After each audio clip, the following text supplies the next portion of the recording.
Les infos sur HC2 TV, c'est ici et maintenant. Bonjour à tous et bienvenue au journal. Voici le sommaire. La finale tant attendue entre Dadje FC et Coton FC aura lieu cet après-midi. Le match se joue à 16 h au stade de Grand Popo. En politique, la liste des jeunes parlementaires du Bénin pour la 4e mandature est connue. Les 85 jeunes parlementaires désignés seront installés du 27 au 29 juin prochain. Et hors du Bénin, le président guinéen Mamadi Doumbouya est en Côte d'Ivoire depuis hier. C'est dans le cadre d'une visite d'amitié et de travail. Voilà pour le sommaire, le développement sans plus tarder. Elle était très attendue. Elle aura finalement lieu cet après-midi. Après un report samedi dernier, la finale du championnat national de football se joue cet après-midi à Grand Popo. Dadje FC d'Aplaroué et Coton FC de Ouida sont les clubs qui s'affrontent pour le titre de champion du Bénin. Depuis samedi dernier, la guerre psychologique est lancée entre les deux adversaires. Sur les réseaux sociaux, leurs supporters, habituels ou improvisés, ne cessent de se lancer des piques. Les plus en vue sont l'humoriste Axel Merrill et le duo de chanteurs Instime et Guis. Dadje FC parviendra-t-il à détrôner Coton FC ou ce dernier réussira à conserver sa couronne pour une 4e année consécutive? C'est un suspense qui sera levé au bout de 90 minutes de jeu. Bonne chance aux deux équipes. Fin de la gratuité de l'occupation des places dans les marchés modernes nouvellement construits. Dès le 1er juillet prochain, les occupants auront à payer un tarif journalier de 600 francs pour continuer à occuper leur place dans les 10 marchés. Ce montant inclut la consommation d'eau et d'électricité. Le test de sélection des membres de la 4e mandature du Parlement des jeunes du Bénin a livré son verdict. Lundi dernier, l'Assemblée nationale a rendu publique la liste des 85 jeunes parlementaires retenus. La cérémonie inaugurale de leur mandature est prévue du 27 au 29 juin prochain au Palais des gouverneurs à Porte-Novo.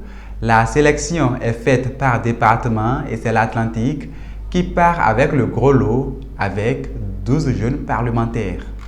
Je l'annonçais en titre, le président guinéen, le général Mamadi Doumbouya, a effectué une visite d'amitié et de travail de 48 heures en Côte d'Ivoire. Hier mardi 17 juin, il a eu un entretien avec son homologue ivoirien Alassane Ouattara. À l'issue de leur rencontre, les deux présidents ont tenu une conférence de presse, le point de leurs échanges avec Alassane Ouattara. Nous venons d'avoir un entretien approfondi qui nous a permis d'aborder des sujets d'intérêt commun, notamment les relations économiques bilatérales et la situation sécuritaire dans nos pays et dans la sous-région. Je forme des vœux pour le bon déroulement du processus engagé en Guinée et vous réaffirme la disponibilité de la Côte d'Ivoire à œuvrer au renforcement des relations historiques d'amitié, de fraternité et de coopération entre nos deux pays. Et aussi, je reste disponible pour tout conseil que vous souhaiteriez que nous puissions vous apporter. En République démocratique du Congo, le ministre de la Justice, Constant Mutamba, a annoncé sa démission ce mardi 17 juin 2025 après une rencontre avec le président Félix Tshisekedi, afin de laisser la voie à la justice, dit-il. Nommé en mai 2024, Constant Mutamba est accusé de tentative de détournement de fonds publics dans le cadre d'un marché de gré à gré pour la construction d'une prison à Kisangani. Le désormais ex-ministre a été mis en accusation dimanche dernier par le procureur général près la Cour de cassation. Après la levée de son immunité parlementaire, il lui est désormais interdit de quitter Kinshasa, selon la décision du parquet.